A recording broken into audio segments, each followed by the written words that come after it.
ஓகேம்மா, good morning to all. Welcome to mission விடாமுயற்சி போட்டித் தேர்வு மையம் சேலம். நான் உங்கள் ஸ்ரீனிவாசன். இன்றைக்கி நம்ம என்ன சப்ஜெக்ட் அண்ட் டாபிக் பற்றி பார்க்க போகிறோம் அப்படின்னு பார்த்தீங்கன்னா, இந்திய புவியியல். இந்திய புவியியல் அப்படின்னு எடுத்துக்கிட்டோம் அப்படின்னா, அதில் என்னெல்லாம் பார்க்க போகிறோம் அப்படின்னு பார்த்தீங்கன்னா, ஆஸ் பர் சிலபஸில் உங்களுக்கு ஃபஸ்ட்டு வந்து என்ன வரும்னா பேரண்டம் வரும். பேரண்டம், பூமி, சூரிய குடும்பம், அதில் இருக்கக்கூடிய கோள்கள்லாம் கேட்பாங்க. ரெண்டாவது வந்து பார்த்தீங்கன்னா உங்களுக்கு வளிமண்டலம், சரிங்களா? வளிமண்டலத்துலேயே அமைப்பு, கூட்டமைப்பு, அதை பற்றி கேட்பாங்க. வளிமண்டலம்னா காற்று தான், வேறு எதுவுமே கிடையாது. வளி அப்படின்னா காற்றுன்னு அர்த்தம். நம்மளை சுற்றி இருக்கக்கூடிய oxygen, carbon di oxide, helium, methane, neon, ozone, krypton, சரிங்களா? அப்புறம் நம்மளை சுற்றி இருக்கக்கூடிய எல்லாமே காற்றுகள் தான். அப்போ காற்றுகள் மூலியமா அமைக்கப்பட்ட ஒரு தொகுப்பு தான் அந்த பூமியை சுற்றி இருக்கக்கூடிய ஒரு வளி மண்டலம் அப்படின்னு சொல்கிறோம். இங்கிலீஷில் அட்மாஸ்பியர் அப்படின்னு சொல்லுவோம், சரிங்களா? நம்ம பூமி வந்து பால் மாதிரி இருக்கு இல்லையா, அதை சுற்றி இருக்கக்கூடிய ஒரு அமைப்பு தான் அட்மாஸ்பியர், சரிங்களா? ஸோ அதை பற்றி தான் இன்றைக்கி பார்க்க போகிறோம். சரி, மேற்கொண்டு சிலபஸில் வேறு என்னெல்லாம் இருக்குது அப்படின்னு சொல்லி பார்த்தோம் அப்படின்னா, அதையும் தாண்டி நீர் வளங்கள், மண் வளங்கள், பாறை கோளங்கள், பூமியின் உள்ளமைப்புகள், நீர் வளங்கள், காடுகள், வனங்கள். அந்த வனங்கள் எடுத்துக்கிட்டிங்கன்னா வனக்கொள்கைகள், வன பாதுகாப்பு சட்டங்கள், வன உயிரினங்கள், சரிங்களா? மண் எப்படி உருவாகுது, ஆறுகள், துணையாறுகள், சரிங்களா? அப்புறம் தமிழ்நாட்டில் இருக்கக்கூடிய சில முக்கியமான பாப்புலேஷன்ஸ், அப்புறம் பார்த்தீங்கன்னா போக்குவரத்துகள், இதை பற்றி நம்ம எல்லாமே பார்க்க போகிறோம். பட் எடுத்த உடனே ஒரே நாள் எல்லாமே முடிக்க முடியாது, சரிங்களா? ஒவ்வொரு அடியை வச்சிங்கன்னா ஒவ்வொரு நாளும் கொடுக்கறத படித்தோம்னா ஒவ்வொரு நாளும் ஒரு முன்னேற்றம் கிடைக்குங்களா? ஒரு 100 நாளைக்கு படித்தோம் அப்படின்னா எல்லாமே கவர் ஆகிடும். காம்படிட்டிவ் எக்ஸாம் பொறுத்த வரைக்கும் நீங்கள் என்ன பண்ணணும்னா ரொம்ப ரொம்ப நிதானமாக படிக்க ஆரம்பிக்கணும். அந்த நிதானத்தில் தான் உங்களுடைய புரிதல் ஆழமாக இருக்கும். புரியுதுங்களா உங்களுக்கு? எப்பவுமே அமைதியாக ஓடுற தண்ணீரில் தான் ஆழம் அதிகமாக இருக்கும். அந்த மாதிரி அமைதியாக இருக்கக்கூடிய மைண்டு தான் ரொம்ப டீப்பாக அனாலிசிஸ் பண்ணி புரிந்து கொள்ளக்கூடிய மனப்பக்குவத்தோடு ரெடியாக இருக்கும். அப்போ சலசலப்பாக ஓடக்கூடிய தண்ணீரில் எப்பயுமே ஆழம் அதிகமாக இருக்காது. அந்த மாதிரி நாம் சலசலப்பாக ரொம்ப ஒரு அன்கான்ஷியஸாக இருந்தோம் அப்படின்னா கண்டிப்பாக அதை புரிந்து கொள்ளக்கூடிய திறமையிலேயோ ஆர்வத்திலும் இல்லை. அப்போ நம்ம என்ன படித்தாலும் புக்கை மட்டும் தான், பேஜ் மட்டும் தான் திருப்போம். ஆனால் மைண்டில் ஒன்று கூட என்னவாகாது, ஸ்டோர் ஆகாது. இன்னொரு விஷயம், இதை ஆரம்பிக்கிறதுக்கு முன்னாடி டிஆர்பி ஆஃப்லைன் கிளாஸ் ஃபஸ்ட் கிளாஸ்ன்றதுனால ஏன் நான் ஜாகிரபி எடுக்கிறேன்னு நான் சொல்லிடுறேன். முதல்ல நான் அந்த டீச்சிங் லைன் வரதுக்கு காரணமே இந்த சப்ஜெக்ட் தான். ஏன்னா என்னுடைய மேஜர் ஜியாலஜி. நான் BSc geology Salem 7 arts college அரசு கலைக்கல்லூரியில் படித்தேன். அதை தொடர்ந்து எம்எஸ்சி ஜியாலஜி. தமிழில் வந்து இது அப்ளைடு, இங்கிலீஷில் வந்து அப்ளைடு ஜியாலஜின்னு சொல்லுவாங்க. இங்கிலீஷில் பயன்பாட்டு புவியியல் அப்படின்னு சொல்லுவாங்க. இது எல்லாத்த பற்றி நான் படித்தேன். படித்த உடனே நானும் எக்ஸாம் போனேன், போலீஸ் எக்ஸாம் கிளியர் பண்ணேன். அதிலேருந்து வரக்கூடிய ஜியாகிரபி, ஜியாலஜி வந்து பசங்களை நான் சொல்லிக் கொடுத்தேன். சொல்லிக் கொடுக்கும்போது இவ்வளோ சூப்பராக சொல்கிறீங்க, மழை எப்படி வருதுன்னு எல்லாருமே கேட்டால் கரெக்டாக சொல்கிறீங்க, மண் எப்படி சாயில் உருவாதுன்னு கரெக்டாக சொல்கிறீங்க, நீங்கள் டீச் பண்ணக்கூடாது. அப்போ நானும் டீச் பண்ண முடியும் அப்படின்றதுனால நான் டீச் பண்ணேன், பார்ட் டைமில் போனேன். அப்படியே போகும்போது 1 by 1 கற்றுக்கிட்டேன். ஸோ இதை வந்து நான் ஒரு பார்ட்டாக எடுத்து நான் டிஎன்பிஎஸ்லையும் சரி, டிஆர்பி எஸ்ஆர்பிலையும் சரி, போலீஸ்லையும் சரி, எல்லா எக்ஸாமுமே அந்த ஜியாகிரபின்றது வந்துடுது, உங்களுக்கே தெரியும். அதனால் எங்கே போனாலும் என்னுடைய சப்ஜெக்டை, என்னுடைய மேஜர் சப்ஜெக்ட் விட்டு கொடுக்க மாட்டேன். நான் படித்ததை நான் எப்படி புரிஞ்சுக்கிட்டோன்னா அதை விட எளிமையாக உங்களுக்கு புரியணும் அப்படின்ற வகையில் ஆஸ் ஏ ஃபேக்கல்ட்டி மட்டும் இல்லாமல் ஆஸ் ஏ ஃப்ரெண்டாக உங்களுக்கு என்ன பண்ண போகிறோம் அப்படின்னா எளிமையாக புரியக்கூடிய வகையில் டீச் பண்ண போகிறோம். நான் நடத்தக்கூடிய பாயிண்ட்ஸ் மட்டும் கவனிங்க, ஈஸியாக உங்களுக்கு புரியும். அதை வச்சு என்ன பண்ணலாம், அண்டர்ஸ்டாண்ட் பண்ணி ஜென்ரல் ஸ்டடீஸ் இன்க்ளூடிங் சோஷியல் சயின்ஸில் ஜியாகிரபியில் நல்ல ஒரு மார்க் வாங்குது. ஓகேங்களா? சரி, ஆரம்பிச்சிடலாம். இப்போ நம்ம எதை பற்றி பார்க்க போகிறோம் அப்படின்னு பார்த்தீங்கன்னா வளிமண்டலம். வளிமண்டலம் அப்படின்னா அட்மாஸ்பியர். அட்மாஸ்பியர்னா நம்மளை சுற்றி இருக்கக்கூடிய ஒரு விஷயம். அது என்ன விஷயம் அப்படின்னா காற்று தான் நம்மளை சுற்றி இருக்கக்கூடிய ஒரு விஷயம். அப்போ காற்று அப்படின்னு எடுத்துக்கிட்டிங்க அப்படின்னா நம்மளை வந்து பூமி அளவில் சரௌண்டிங்காக சுற்றி இருக்கு. ஃபேன் வேணால் போட்டுக்கோங்கப்பா, ஃபேன் வேணால் போட்டுக்கோங்க, சுவிட்ச் பின்னாடி இருக்கு பாருங்க. இப்போ இது வந்து நம்மளுடைய பூமி. இப்போ பூமியில் 360 டிகிரியில் வந்து பார்த்தீங்கன்னா காற்று வந்து சூழப்பட்டு இருக்கு. அது நம்ம கண்ணுக்கு தெரியாது. ஏன்னா காற்றுக்கு நிறம் கிடையாது, மனம் கிடையாது, சுவை கிடையாது, வடிவம் கிடையாது. அப்போ இந்த காற்று கண்ணுக்கு தெரியல. ஆனால் இந்த காற்றை எப்படி கிளாசிஃபிகேஷன் பண்ணுறாங்க அப்படின்னா காற்றை வந்து அதனுடைய உயரத்தின் அடிப்படையிலும் மற்றும் அதனுடைய பண்புகள் அடிப்படையிலும் என்ன பண்ணுறாங்கன்னா காற்றுகளை வந்து கிளாசிஃபிகேஷன் பண்ணுறாங்க. அப்போ அந்த காற்றுகளை கிளாசிஃபிகேஷன் பண்ணி படிக்கக்கூடிய ஒரு அமைப்பு தான் வளி மண்டலம் அப்படின்னு சொல்கிறோம். அப்போ வளி என்றால் என்னென்ன அப்படின்னு கேட்டிங்கன்னா காற்று அப்படின்னு சொல்லுவோம். மண்டலம் அப்படின்னா ஒரு சூழல். மண்டலம் அப்படின்னா ஒரு சூழல். அப்போ பாருங்க, அட்மாஸ்பியர், சரிங்களா? அட்மாஸ்பியர்னா ஒரு காற்றை பற்றி படிக்க போகிறோம். இப்போ நம்முடைய பூமியை 360 டிகிரி ஆங்கிளில் ஒரு காற்று வந்து சூழப்பட்டிருக்கு. ஒரு காற்றுனா அந்த காற்றுக்குள்ள பலதரப்பட்ட காற்றுகள் அடங்கியிருக்கும். சரிங்களா? அது என்ன காற்றுகள் அப்படின்னு பார்த்தீங்கன்னா பாருங்க, ஆக்சிஜன் இருக்கும், கார்பன் டை ஆக்சைடு இருக்கும், சரிங்களா, ஓசோன் இருக்கும், மீத்தேன் இருக்கும், கிரிப்டான் இருக்கும், ஜெனான் இருக்கும், ஹைட்ரஜன் இருக்கும், ப்ளஸ் எக்ஸெட்ரா போய்கிட்டே இருக்கும். அப்போ இந்த காற்றுலாம் வேற எங்கே இருக்கு? ஆகாயத்தோட தான் இருக்கும், பூமிக்கு அடியில் இருக்காது, ஆகாயத்தோட தான் இருக்கும். இப்போ இந்த காற்றுகள் எதன் அடிப்படையில் பண்புகள் வகைப்படுத்தப்படுகிறது அப்படின்னா அதனுடைய உயரத்தின் அடிப்படையில். ஏன்னா ஒவ்வொரு காற்றுக்கும் ஒரு டென்சிட்டி உண்டு, அடர்த்தி உண்டு. அதே போல ஒவ்வொரு காற்றுக்கும் ஒரு பண்பு உண்டு. என்ன சார் பண்பு? இப்போ ஆக்சிஜன் என்ன பண்றோம்? சுவாசிக்கிறோம். அது கார்பன் டை ஆக்சைடு சுவாசிக்க முடியுமா? இறந்து போயிடும். அதனாலதான் பூமியில மட்டும்தான் உயிர்கள் வாழக்கூடிய ஒரு சாத்தியக்கூறு இருக்கிறதுனால பூமியை பயோஸ்பியர், உயிர்கோளம் அப்படின்னு சொல்றோம். அப்போ ஆக்சிஜனுக்கு ஒரு பண்பு இருக்கு, அதனால நம்ம என்ன பண்றோம்? சுவாசிக்கிறோம். இங்க பாருங்க, O3 சொல்லக்கூடியது என்னது? O3 அப்படின்றது ஓசோன். ஆக்சிஜனா O2, O3னா ozone. இப்ப ஒரு சின்ன சேஞ்ச். இது என்ன? O2க்கும் O3க்கு என்ன சார் பெரிய சேஞ்சு? சின்னது தானே, ஒரு நம்பர் எக்ஸ்ட்ரா வருது. O3 நம்ம சுவாசிக்க முடியாதா? முடியாது. அப்ப அதுக்கு வேற ஒரு கேரக்டர், பண்பு. அப்போ CH3 இது ஒரு மீத்தேன் அப்படின்னு சொல்லுவோம். இதை சுவாசிக்க முடியாதா? முடியாது. இது ஒரு எரிவாயு. மீத்தேன் என்பது ஒரு எரிவாயு, இதை நம்மளால சுவாசிக்க முடியாது. இந்த மாதிரி ஒவ்வொரு காற்றுக்கும் தனித்தனிப்பட்ட ஒரு குணாதிசயங்கள் உண்டு. இந்த காற்று தான் சுவாசிக்கணும், இந்த காற்றை தான் நாம் வந்து எரிவாயுவுக்காக பயன்படுத்தணும் அப்படின்ற மாதிரி சில பண்புகள்லாம் மாறுபடும். அப்பேற்பட்ட பண்புகளுடைய தனித்தனி காற்றுகளை பற்றி நம்ம பிரீஃபாக பார்க்கக்கூடிய ஒரு பாடத்திட்டம் தான் இந்த அட்மாஸ்பியர். ஓகே, ஆரம்பிச்சிடலாம். முதல்ல வளிமண்டலம் என்ன சார்? நோட் பண்ணிக்கோங்க. வளிமண்டலம் அப்படின்னா பாருங்க, பூமியை சூழப்பட்டிருக்கும்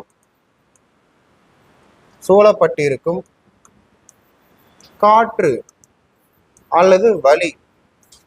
அவ்வளவுதான். பூமியை சூழப்பட்டிருக்கும் காற்று அல்லது வளி. ஏன் சூழ்ந்திருக்கு அப்படின்னா கிராவிடேஷனல் ஃபோர்ஸ்னு சொல்லலாம். அதாவது பூமி ஈர்ப்பு விசை,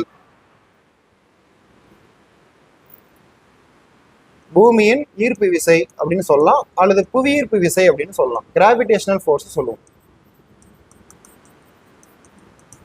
கிராவிடேஷனல் ஃபோர்ஸ் நமக்கு தெரியும்.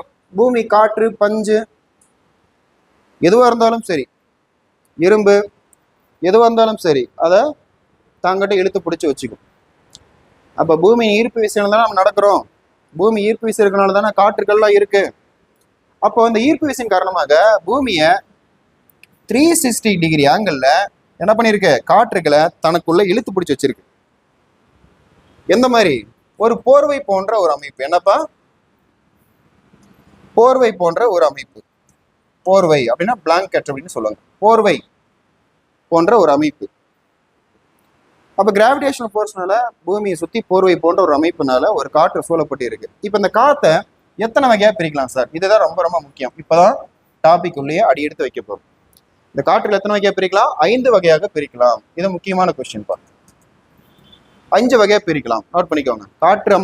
காற்று மண்டலம் அல்லது வளிமண்டலத்தை எத்தனை வகையாக பிரிக்கலாம்? 5 வகையா பிரிக்கலாம். சரிங்க சார், அது என்னென்ன, எத்தனை வகையா பிரிக்கலாம் அப்படின்னு பார்த்தலாம். முதல்ல இது நம்ம பூமி, நாம் இங்க இருக்கோம். நம்ம தலைக்கு மேல ஒவ்வொரு உயரமா போகும்போது அந்த உயரத்துக்கு ஏற்ற மாதிரி காத்துக்கள் அங்க இருக்கும். இப்ப முதல் அடுக்கு 5 அடுக்கு இருக்கு இல்லையா? 5ஆ பிரிக்கிறோம் இல்லையா? அதுல முதல் அடுக்கு கீழிருந்து மேல் நோக்கி போகணும். அப்ப முதல் அடுக்கு என்ன கேட்டீங்கன்னா அடி அடுக்கு. நோட் பண்ணிக்கோங்கப்பா. என்ன அடுக்கு? அடி அடுக்கு. அடி அடுக்குன்னா என்னப்பா? பாருங்க, ட்ரோபோஸ்பியர் அப்படின்னு சொல்லுவோம். ட்ரோபோஸ்பியர் தெரியுங்களா தம்பி? இல்லை கிளார் அடிக்குதா? கிளார் அடிச்சுன்னா சென்டரில் கொஞ்சம் கொஞ்சம் ஒன்றும் பிரச்சனை இல்லை. ஓகே, அடி எடுக்கணும்னாப்பா ட்ரோபோஸ்பியர். இது எங்கேருந்து எது வரைக்கும் அப்படின்னா பாருங்க, 0 to 8 கிலோமீட்டர் ஹைட்டு. இந்த ஹைட் ரொம்ப முக்கியம்பா. 0 to 8 கிலோமீட்டர் ஹைட்டு வரைக்கும் நம்ம தலைக்கு மேலே ஃபுல்லாக என்னதான் இருக்கும்? அடி எடுக்கு தான் இருக்கும். ஃபுல்லாக அடி எடுக்கு தான் இருக்கும். நல்லா தாராளமாக அரை பேஜ், ஒரு 3/4 பேஜ் விட்டு எழுதிக்கோங்க. அதுக்கு மேலே போறீங்க, ஒரு 8லேருந்து ஒரு 50 கிலோமீட்டர் ஹைட் வரைக்கும் போறீங்க. எத்தனை கிலோமீட்டர் ஹைட் வரைக்கும்? 50 கிலோமீட்டர் ஹைட் வரைக்கும் போறீங்க. அங்க 2வது அடுக்கு ஒன்று இருக்கு, அதுக்கு பேர் தான் படையடுக்கு. என்ன அடுக்குப்பா? படையடுக்கு அப்படின்னு சொல்லுவோம். படையடுக்கு என்ன சார்? ஸ்ட்ராட்டோஸ்பியர். ஸ்ட்ராட்டோஸ்பியர் சொல்ல பண்ணுங்க, இந்த கிளாஸ்ல இருக்கும்பா. ஆமா ஆமா, ஷூர் ஷூர், அனுப்பிச்சுடுங்கப்பா, அனுப்பிச்சுடுங்க. நான் கிளாஸ் முடிச்சுட்டு லைன் தரேன். ஓகேம்மா, தேங்க்யூம்மா, தேங்க்யூ. அப்போ படையெடுக்குனா ஸ்டெட்டோஸ்பியர் அப்படின்னு சொல்கிறோம். அதுக்கு மேலே மேலே போகிறோம். ஒரு 50லேருந்து ஒரு 80 கிலோமீட்டர் ஹைட்டுக்கு மேலே போகிறோம். இது 3வது அடுக்கு. 50லேருந்து 80 கிலோமீட்டர் ஹைட்டுக்கு மேலே போகிறோம். இவ்வளோ ஹைட்டில் 360 டிகிரியில் சரௌண்டிங்காக இங்கே ஒரு அடுக்கு இருக்கு, அதுக்கு பேர் தான் இடை அடுக்கு அப்படின்னு சொல்கிறோம். நல்லா கவனிச்சுக்கோங்க, இடை அடுக்கு. அதுக்கு பேர் மீசோஸ்பியர். மீசோ அப்படின்னா இடையில் இருக்கக்கூடியதுன்னு அர்த்தம். இடையில், மத்தியில் அப்படின்னு அர்த்தம். எத்தனை கிலோமீட்டர்? 50 முதல் 80 கிலோமீட்டர் ஹைட் வரைக்கும் காத்து இருக்கு. அதுக்கு மேல 80லேருந்து 600 கிலோமீட்டர் ஹைட் வரைக்கும் 4வது அடுக்கு ஒன்று இருக்குப்பா. 80 முதல் 600 கிலோமீட்டர் ஹைட் வரைக்கும், அதுக்கு பேர் தான் வெப்ப அடுக்கு அப்படின்னு சொல்லுவோம். வெப்ப அடுக்கு. இதுக்கு இங்கிலீஷ்ல தெர்மோஸ்பியர் அப்படின்னு சொல்லுவோம். தெர்மோஸ்பியர். தெர்மோ என்றால் ரொம்ப டெம்பரேச்சர் அப்படின்னு அர்த்தம். 80 முதல் 600 கிலோமீட்டர் ஹைட் வரைக்கும். சரிங்க சார், 5வது அடுக்கு என்னங்க சார்? 5வது அடுக்கு தான் 600 டு ஒரு 1200 கிலோமீட்டர் ஹைட்டு. இது 5வது அடுக்கு. 600 டு 1200 கிலோமீட்டர் ஹைட் வரைக்கும் 360 டிகிரியில் என்ன இருக்கும்? வெளியடுக்குன்னு ஒன்று இருக்கும்பா. வெளியடுக்கு. வெளியடுக்குன்னா இங்கிலீஷ்ல எக்ஸோஸ்பியர் அப்படின்னு சொல்லுவோம். எக்ஸோஸ்பியர் அப்படின்னு சொல்லுவோம். எக்ஸோ அப்படின்னா வெளியே, அவுட்டர் அப்படின்னு அர்த்தம். ஓகே, அப்ப நல்லா கவனிச்சுக்கோங்க. இதுதான் உங்களுக்கு எக்ஸாம்ல கேட்பாங்க. வளிமண்டலம் என்றால் என்ன? என்ன? பூமியை ஒரு ஈர்ப்பு விசையினால் போர்வை போன்று சூழப்பட்டு இருக்கக்கூடிய காற்று, அவ்வளவுதான். இல்லாட்டி ஏன் இந்த காற்றுகள் வந்து பூமியை சூழப்பட்டு இருக்கு, அதுக்கு என்ன காரணம் கேட்டா புவியீர்ப்பு விசை. இந்த ஆங்கில கொஸ்டின் கேட்கலாம். வளிமண்டலத்தை அல்லது காற்று மண்டலத்தை எத்தனை வகையாக பிரிக்கலாம், எத்தனை அடுக்குகளாக பிரிக்கலாம் கேட்டா என்ன சொல்லுவீங்க? 5ஆ பிரிக்கலாம். அப்ப முதல் அடுக்குனா இங்கிருந்து ஆரம்பிக்கணும். மேலிருந்து ஆரம்பிச்சா தப்பாயிடும். கீழந்து நமக்கு தலைக்கு மேல முதல் அடுக்கு யாரு? அடியடுக்கு. 2 யாரு? படையடுக்கு. 3 யாரு? இடையடுக்கு. 4 யாரு? வெப்ப அடுக்கு. 5 யாரு? வெளியடுக்கு. அவ்வளவுதான். அப்போ அடியடுக்கு அப்படின்னா ஏன் சார் அந்த பேர் வந்துச்சு அப்படின்னா, அடியில இருந்து தொடங்குறதுனால இது அடியடுக்கு. அது வந்து 0 to 8 கிலோமீட்டர் ஹைட் வரைக்கும் இருக்கு. ஆனா அங்க ஒரு சின்ன சேஞ்ச். வீடு ரெக்கார்டாதான் ஆயிட்டு இருக்கு. என்ன சேஞ்ச் அப்படின்னா, பூமியுடைய மேல கீழே என்ன சொல்லுவோம் அப்படின்னா, இதுக்கு பேரு துருவ பகுதிகள். இதுக்கு பேரு வட துருவம், நார்த் போல் அப்படின்னு சொல்லுவோம். கீழே அதே பாரு, கீழே இருக்கு இல்லையா, இதுக்கு பேரு தென் துருவம். வட துருவம், தென் துருவம். இந்த மாதிரி வட துருவ பகுதிகளிலும் தென் துருவ பகுதிகளிலும் மட்டும்தான் 0 to 8 கிலோமீட்டர் ஹைட் வரைக்கும் இருக்குமா. இந்த பூமியுடைய சென்டர் போர்ஷன் இருக்கு பாத்தீங்களா, இந்த இடத்துல பூமி எப்படி இருக்கும்? கொஞ்சம் பல்ஜா இருக்கும். பல்ஜுனா கொஞ்சம் ஆரஞ்சு மாதிரி, ஆரஞ்சு பழ வடிவம் மாதிரி கொஞ்சம் பல்ஜா இருக்கும் நடுவு பகுதி. அப்ப இந்த பகுதியில எப்படி இருக்குமா? 0 to 18 கிலோமீட்டர் ஹைட் வரைக்குமே இந்த அடியடுக்கு பறந்து விரிந்து காணப்படுகிறதுன்னு சொல்றாங்க. அடியடுக்கு இந்த பகுதி என்னப்பா? நிலநடுக்கோட்டு பகுதின்னு சொல்லுவோம். நிலநடுக்கோட்டு பகுதி. நிலநடுக்கோட்டு பகுதி என்னப்பா? ஈக்விட்டார் அப்படின்னு சொல்லுவோம். ஈக்வேட்டார் நிலநடுக்கோட்டு பகுதி அல்லது பூமத்திய ரேகைன்னு சொல்லுவோம். ஏன்னா பூமியின் மத்திய பகுதியில் இது அமைந்துள்ளதால் மத்திய ரேகை பகுதின்னு சொல்லுவோம். அப்ப என்ன கொஸ்டின் கேட்பாங்க? அடியடுக்கு என்பது வடதுருவ மற்றும் தென்துருவ பகுதிகளில் 0 to 8 கிலோமீட்டர். சரியா தவறா? சரி. அதே அடியடுக்கு என்பது பூமியின் ஈக்குவேட்டர் ரீஜன்ல 0 to 18 கிலோமீட்டர் வரைக்கும் இருக்கா? சரியா தவறா? சரி, அவ்வளவுதான் விஷயம். இப்ப நல்லா கவனிச்சுக்கோங்க. இப்ப 5 அடுக்குகளாக நம்ம பிரிச்சிட்டோம். எத்தனை கிலோமீட்டர்ல இருக்குதுன்றதையும் பார்த்துட்டோம். ஓகேங்களா? அப்போ இந்த அடியடுக்குல என்ன மாதிரியான காற்றுகள் இருக்கு, அந்த காற்றுகளுடைய பண்பை பத்தி கொஸ்டின் கேட்பான். வகை வகையாக பிரிச்சுட்டோமா?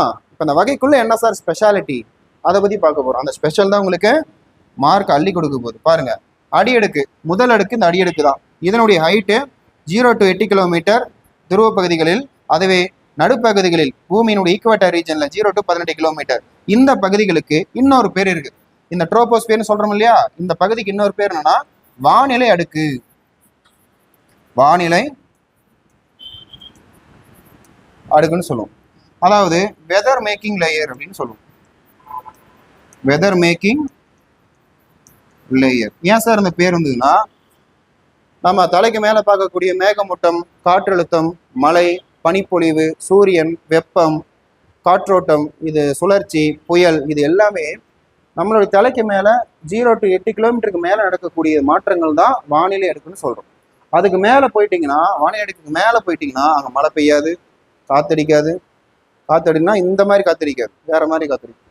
ஸோ அதனால தானே சொல்றோம் வானிலை அடுக்கு, எழுதிக்கோங்க. ஏன்னா ரீசன், ஏன் வானிலை அடுக்குன்னு சொல்றோம்னா ரீசன், இங்க தானே இருக்கு ஆக்சிஜன், அடுத்தது கார்பன் டை ஆக்சைடு இருக்கு, மழை, காற்றழுத்தம்,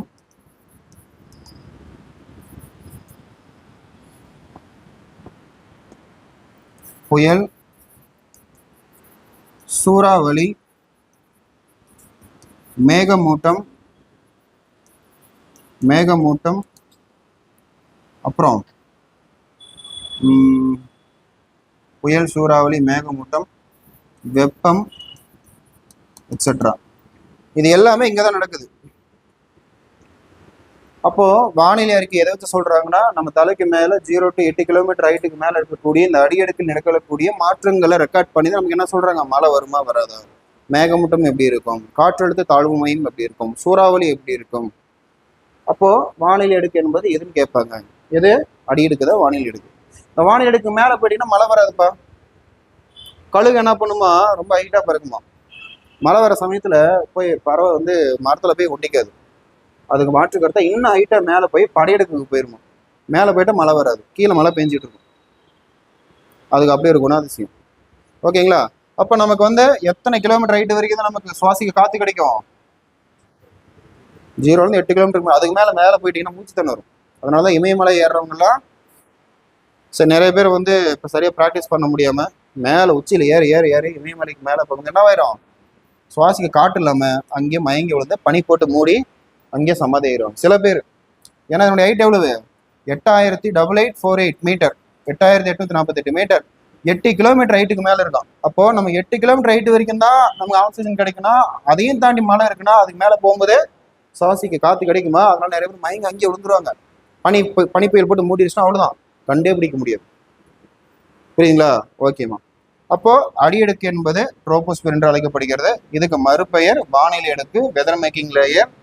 இதனுடைய வெதர் மேக்கிங் லேயர் ஏன் சொல்றோம் அப்படின்னா, ஆக்சிஜன், கார்பன் டை ஆக்சைடு, மழை, காற்றழுத்தம், புயல், சூறாவளி, மேகமூட்டம், வெப்பம் எல்லாமே இங்க வந்து நிகழக்கூடியதால், பாப்பா பாருங்க, எல்லாமே இங்க நிகழ்வதால் இதனை என்னென்று அழைக்கிறோம், வானிலை அடுக்கு அல்லது வானிலையை உண்டாக்கும் அடுக்கு என்று அழைக்கிறோம்.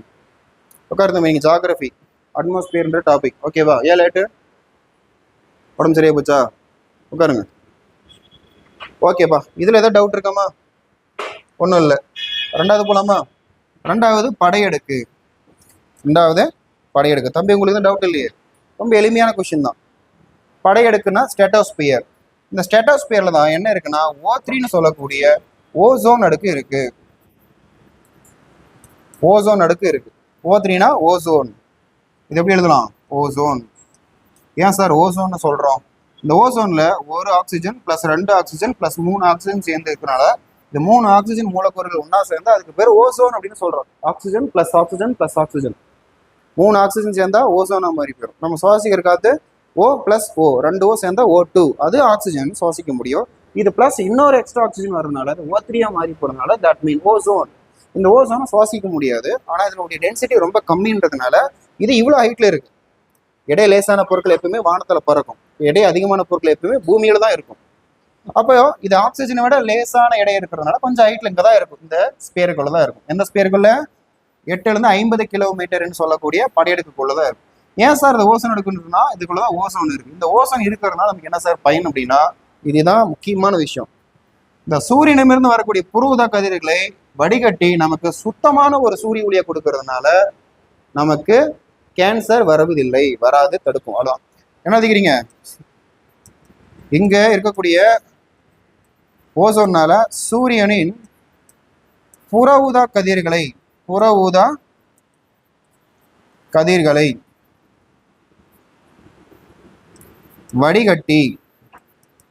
வடிகட்டுகிறது. என்ன பண்ணுது? that ozone layer filtered ultraviolet radiation from the sun rays. புரியுங்களா? சூரியனுடைய புற ஊதா கதிர்கள் என்ன சார்? புற ஊதா கதிர் என்ன சார்? சூரியன்ல இருந்து வருது வெளிச்சம், வெப்பம், இது மட்டும் தான் நமக்கு தெரியும். அதையும் தானே இதுக்குள்ள சில ரேடியேஷன், ஆபத்து விளைவிக்கக்கூடிய சில ரேடியேஷன்லாம் வரும். அது எப்படின்னா, இந்த அடியெடுக்க தாண்டி ஓசோனை தாண்டி ஓசோனை வெளியே வந்துட்டீங்கன்னா அப்போ உங்களுக்கு தெரியும். அது என்ன தெரியுங்களா? சூரியன்ல இன்ஃப்ராரெட் ரேடியேஷன் ஒன்று வரும், அகச்சிவப்பு கதிர்கள், அதுவும் மோசமான ஒரு கதிர். 2 புற ஊதா கதிர், அல்ட்ரா வயலட் ரேடியேஷன், சுருக்கமா யூவி ரேடியேஷன் சொல்லுவோம். யூவி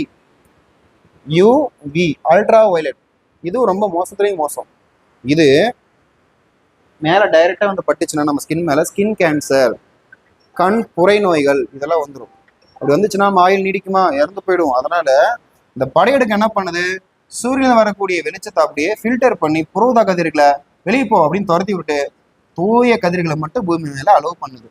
அதனால தான் தொடர்ந்து சின்ன மைக்ரோ பாக்டீரியாலேருந்து மனிதர்கள் வரைக்கும், விலங்குகள் வரைக்கும் நிம்மதியாக உயிர் வாழ முடியுது. புரியுதா உங்களுக்கு? அப்போ சூரியன் நமக்கு நல்லது மட்டும் இல்லை, கெட்டதும் செய்யும். அந்த கெட்டதுலேருந்து தடுக்கிறது யாருன்னா படையெடுக்க. அவ்வளோதான்பா. ஸோ கண்டிப்பாக கேட்பாங்க, ஓசோனுடைய பயன்பாடு என்னன்னு கேட்டாங்கன்னா, சூரியனின் புற ஊதா கதிர்களை வடிகட்டுகிறது. அப்படி வடிகட்டலாம் என்னவாகும்? தோல் என்ன சொல்றது, தோல் புற்றுநோயிடமிருந்து பாதுகாப்பு, தோல் புற்றுநோயிடமிருந்து பாதுகாப்புன்னு எழுதிக்கோங்க.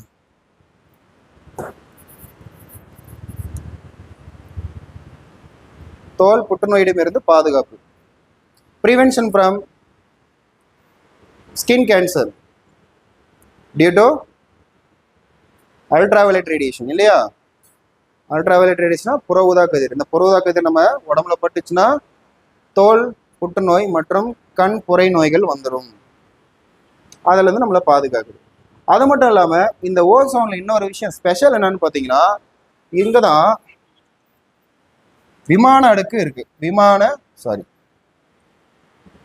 அடுக்கு.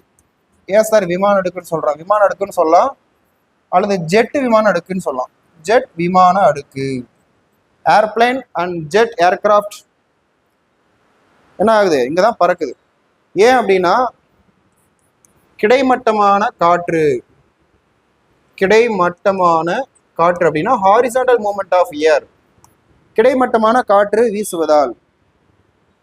கிடைமட்டம் என்னமா? ஹாரிசான்டல் என்னது? Left to right, right to left காற்று வீசுறதுனால ஃப்ளைட் வந்து என்னவாகும்? சல்லுன்னு போயிடும். அப்போ ஃபியூல் சேவிங்ஸ் அதிகமாக கிடைக்கும். காற்று சுரண்டு அடிச்சுன்னா என்னவாகும்? ஃப்ளைட் தடுமாறும். அப்போ மோர் எனர்ஜி, மோர் ஃபியூல் தேவைப்படும். ஆனால் காற்று லெஃப்ட் டு ரைட் அடிச்சுன்னு வச்சுக்கோங்க, கரெக்டாக காற்று அடிக்கிற திசையை பார்த்து ஃப்ளைட் விட்டோம்னா காற்றே ஃப்ளைட் தள்ளிட்டு போயிடும். ஃபியூல் சேவிங்ஸ், நேரம் மிச்சம், செலவு மிச்சம். அப்படி அதான் அந்த காற்று அங்கே அடிக்கிறதுனால கரெக்டாக விமானத்தை அங்கே பறக்க விட்டுருக்கான்.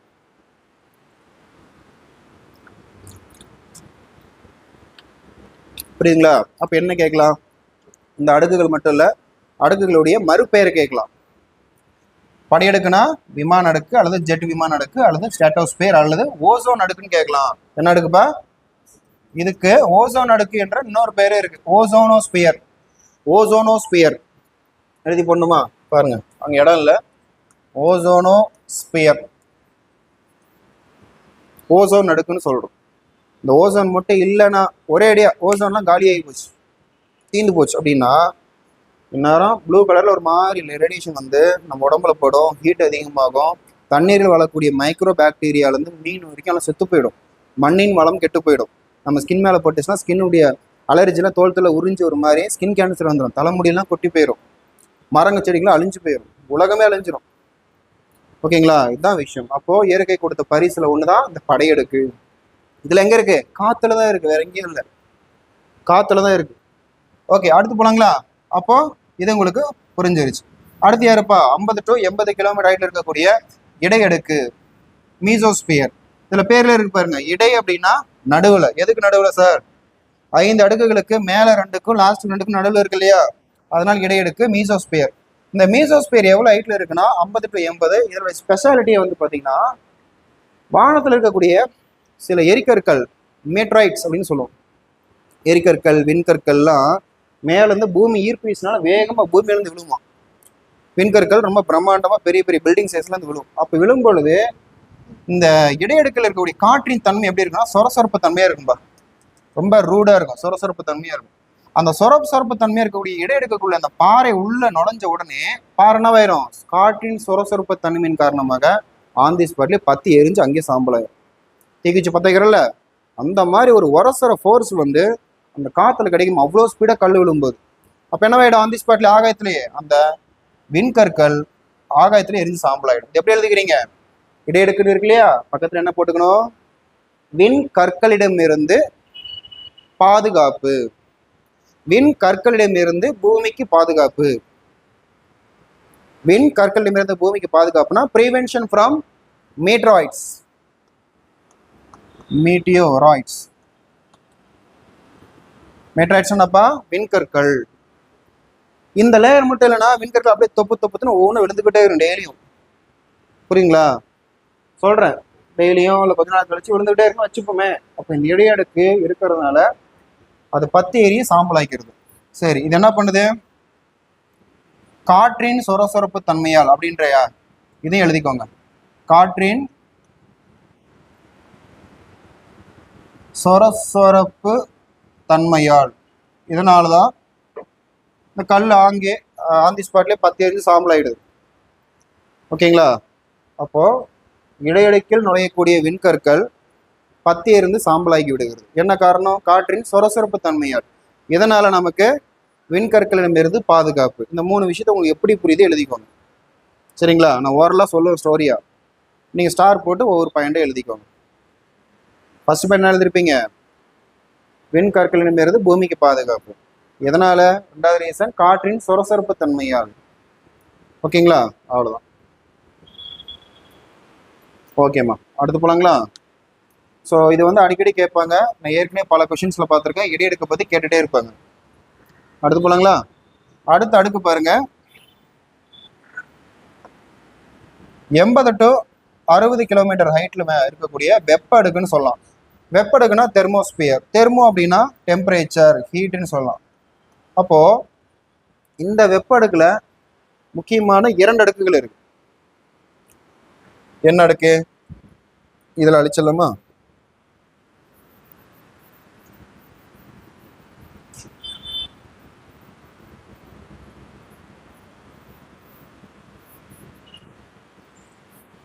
ஓகே, வெப்ப அடுக்கு இருக்கு இல்லையா, இது 3ஆ பிரிச்சுக்கோங்க. 1 2 3. வெப்ப அடுக்கு 3ஆ பிரிக்கும். ஒன்று பார்த்தீங்கன்னா கீழே ஹோமோஸ்பியர்,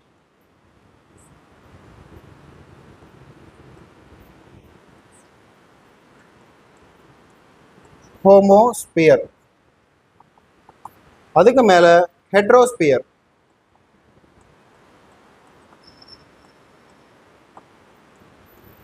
ஹெட்ரோஸ்பியர்.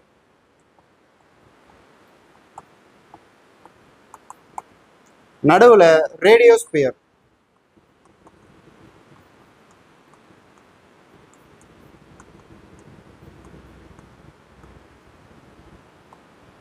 ரேடியோஸ்பியர்னால ஒண்ணுதான், ரேடியோ அடுக்கு அப்படின்னாலும் ஒண்ணுதான். ஓகேங்களா? அப்ப ஹெட்ரோஸ்பியர், கீழே ஹோமோஸ்பியர், நடுவுல ரேடியோஸ்பியர்.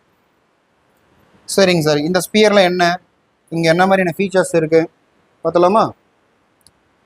3 எழுதிக்கோங்க, நான் சொல்றேன். எழுதிக்கோப்பா. லேட்டாக வந்தவங்க இப்போ மட்டும் ஒரு ½ பேஜ் இருந்து கண்டினியூ பண்ணிக்கோப்பா. ரிமைனிங் வந்து பார்த்து காப்பி பண்ணிக்கலாம். ஓகேவா? ஓகேம்மா. இப்போ பாருங்க, ஹோமோஸ்பியர் என்னங்க சார்? ஹோமோ அப்படின்னா ஒரே சீரான அப்படின்னு அர்த்தம். சரி, எழுதிடலாம். ஒரே சீரான அப்படின்னு அர்த்தம். ஹெட்ரோ அப்படின்னா சீரற்ற அப்படின்னு அர்த்தம். அப்ப ஏதோ ஒண்ணு சீரா இருக்கு, அது என்ன இருக்குன்னா இங்க ஒரே சீரான காற்றோட்டம் இருக்கு. அப்ப மேல சீரற்ற அப்படின்னா சீரற்ற காற்றோட்டம் இருக்கு. சீரான காற்றோட்டம் என்னது? ஒரு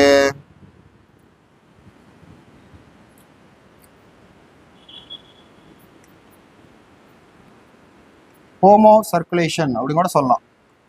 இது சரியான டேம், நான் அப்புறமா பார்த்து சொல்றேன். ஹோமோ சர்க்குலேஷன்னா ஒரே மாதிரியான காற்று ஓட்டம் ஆடும். அப்போ பாருங்க, காற்று சீராக வீசுவதால் இதனை ஹோமோஸ்பியர் என்றும், காற்று சீரற்று வீசப்படுவதால் இங்கு ஹெட்ரோஸ்பியர் என்றும் அழைக்கிறோம். ஓகேங்களா? அப்போ நடுவில் இருக்கிற ரேடியோஸ்பியர் யாருங்க சார்? இந்த ரேடியோஸ்பியரை பொறுத்த வரைக்கும் இதில் பாருங்க அயான்ஸ் அண்ட் எலக்ட்ரான்ஸ் அதிகமாக இருக்கு. பாருங்க, அயான்ஸ் பிளஸ் அயனிகள், electrons.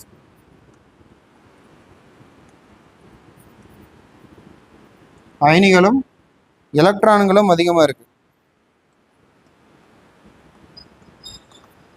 So ions plus electrons ரெண்டு சேர்ந்து இருக்கிறதுனால என்ன நடக்குது அப்படின்னா, இந்த பூமியிலிருந்து வரக்கூடிய ரேடியேஷன், ஒயர்லெஸ் ரேடியேஷன் சொல்லுவோம்.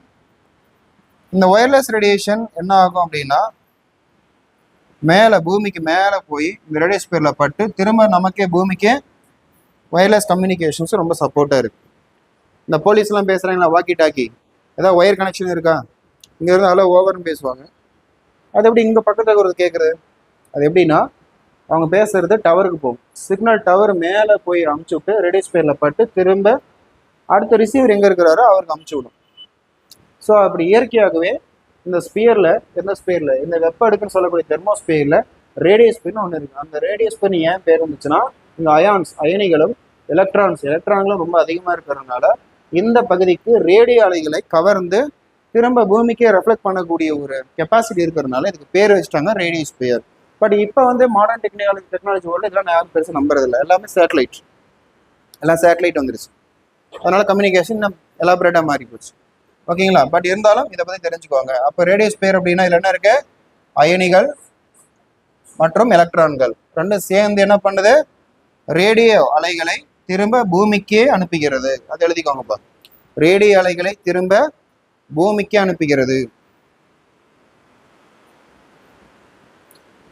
நான் சொல்றத நல்லா கவனிச்சு எழுதுனீங்கன்னா ஒரு லைன் படிச்சா ஒரு மார்க் அப்படின்ற மாதிரி தான் கான்செப்ட் இருக்கும். புக்கே தேவையில்லை. புக்கை படிச்சா கூட உங்களுக்கு நேரம் தூக்கம் வந்திருக்கும்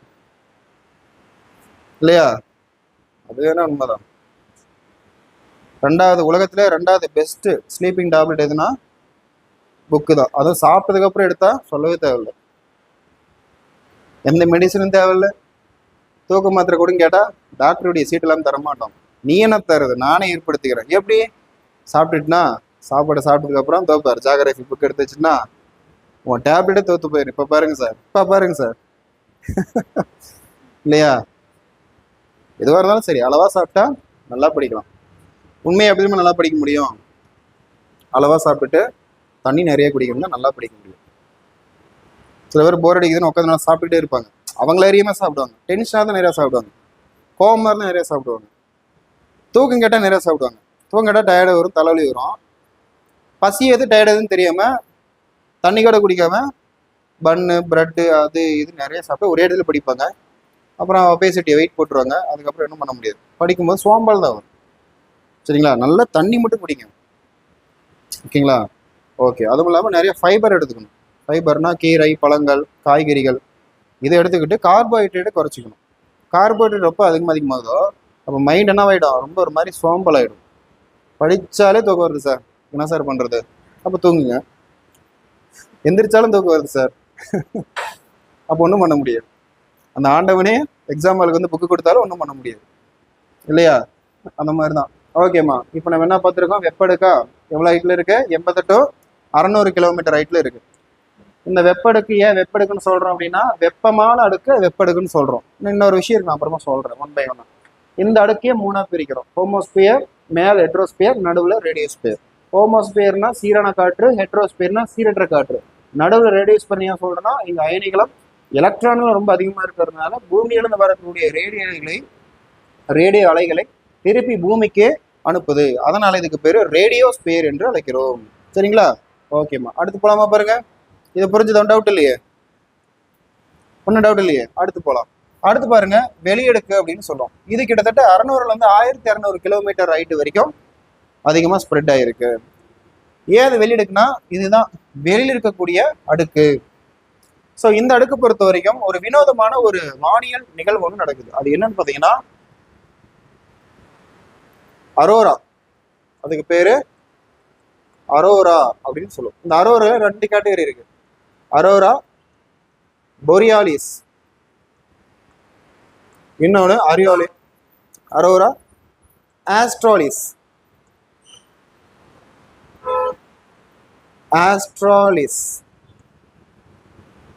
பொரியாலிஸ், ஆஸ்ட்ராலிஸ் ரெண்டா பிரிக்கலாம். இது என்னன்னு கேட்டீங்கன்னா ஒரு நிகழ்வு, ஒரு ஃபினாமினான்னு கேட்டீங்கன்னா ஒரு நிகழ்வு. அரோரா பொரியாலிசிஸ். முதல்ல அரோரான்னு என்னங்க சார் அப்படின்னு கேட்டுக்கலாம். அரோரா அப்படின்னா பாருங்க, நான் சொல்றதை மட்டும் எழுதிக்கோங்க. அரோரான்னு என்ன எழுதிக்கலாமா? ரெடிங்களா? அரோரா ஒரு ஐஃபன் போட்டு, பூமியின் வடக்கு மற்றும் தெற்கு துருவங்களில் எழுதிக்கோப்பா. இங்கிலீஷ்லையா? புரியலையா? சரி, எழுதிக்கோங்க, சொல்லும் போது புரியும். பூமியின் வடக்கு மற்றும் தெற்கு துருவங்களில், ஸ்பீட் எழுதிக்கோங்கப்பா, டைம் இல்லைல்ல. துருவங்களில் நள்ளிரவு வானத்தில்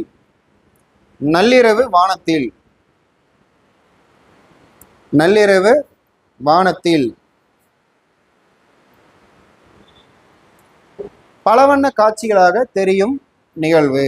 பலவண்ண காட்சிகளாக, மல்டி கலர்ஸ் வில் அப்பியர்.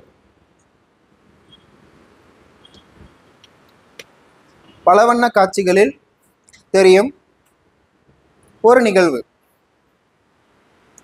அந்த அரோரானா என்னன்றத கிளாஸ் முடிவில் நான் உங்களுக்கு கூகுளில் காட்டுறேன், இந்த டிஸ்பிளேல.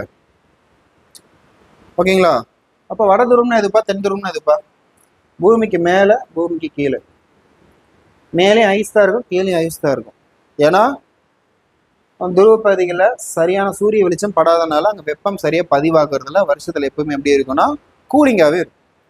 ஆனால் அது ஒரு வினோதமான இடம். அந்த இடம் மட்டும் இல்லை, தலைக்கு மேலே வினோதமாக இருக்கும். அப்போ அந்த இடத்துல வானத்தில் மேலே போய் பார்த்தீங்கன்னா ஒரு மிராக்கல் மாதிரி மேஜிக்கான ஒரு கலர்ஸ் தெரியுது மேலே, மல்டி கலர்ஸில் ப்ளூ, எல்லோ, ரெட்டு மாதிரி கலந்து வரும். நம்ம ஊர் வானத்தில் நைட் ஆனால் ஒரு மாதிரி டார்க்காக இருக்கும். இங்கடா நைட் ஆனால் மல்டி கலரில் பல வண்ண காட்சியை தோன்றுதுன்னு கேட்பீங்க. அது எப்படின்னு கேட்டிங்கன்னா, இப்போ சூரியன் இருக்குன்னு வச்சுக்கோங்க. சூரியனில் வரக்கூடிய மின்காந்த அலைகள் பூமியினுடைய வடக்கு துருவம் மற்றும் தெற்கு துருவத்தை அட்ராக்ட் பண்ணிடுது. அப்போ இதுக்கு ஒரே ஒரு காரணம் என்னன்னா, சூரியனிடமிருந்து வரக்கூடிய மின்காந்த அலைகள். தட்ஸ் ஆல், எழுதிக்கோங்க. இந்த அரோராவுக்கு காரணம் என்ன? காரணம் சூரியனிடமிருந்து வரக்கூடிய மின்காந்த அலைகள். அவ்வளவுதான்பா. சூரியனிடமிருந்து வரக்கூடிய மின்காந்த அலைகள். மின்காந்த அலைகள்னா எலக்ட்ரோ மேக்னெட்டிக் வேவ் அப்படின்னு சொல்லுவோம். Electro magnetic wave. Electro magnetic wave.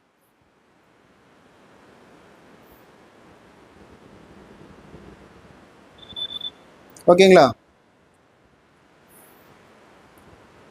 Okay, அப்போ வட துருவம் தென் துருவம் என்னன்னு தெரிஞ்சிருச்சு.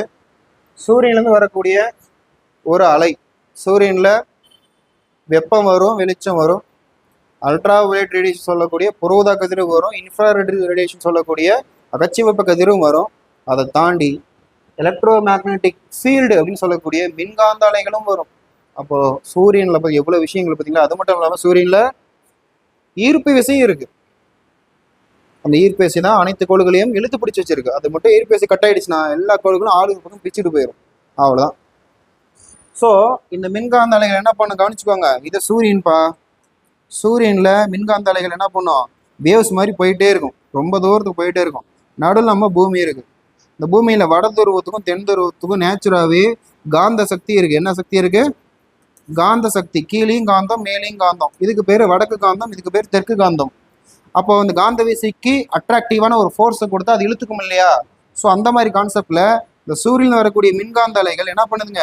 இந்த காந்த தன்மையினால இருக்கக்கூடிய வட துருவத்திலும் தென் துருவத்திலையும் போய் அட்ராக்ட் ஆகுது. அட்ராக்ட் ஆன ஒன்று எப்படி இருக்குன்னா, இது பூமிக்கு மேலே வரக்கூடிய வேவ்ஸு இப்படி மேலேருந்து கீழே மேலேருந்து கீழே மேலேருந்து கீழே மேலேருந்து கீழே மேலேருந்து இப்படி தான், இப்படி மேலேருந்து கீழே வேவ்ஸ் போயிட்டே இருக்கும் அந்த மின்காந்த அலைகள்.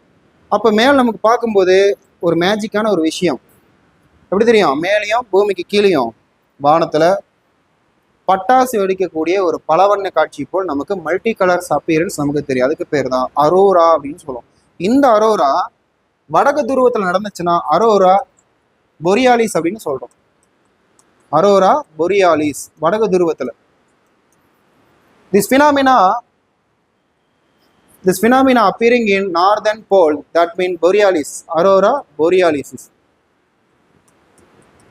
அதே தெற்கு துருவத்தில் நடந்துச்சுன்னா அதுக்கு பேர் அரோரா ஆஸ்ட்ராலிசிஸ். ஆஸ்ட்ராலிசிஸ்.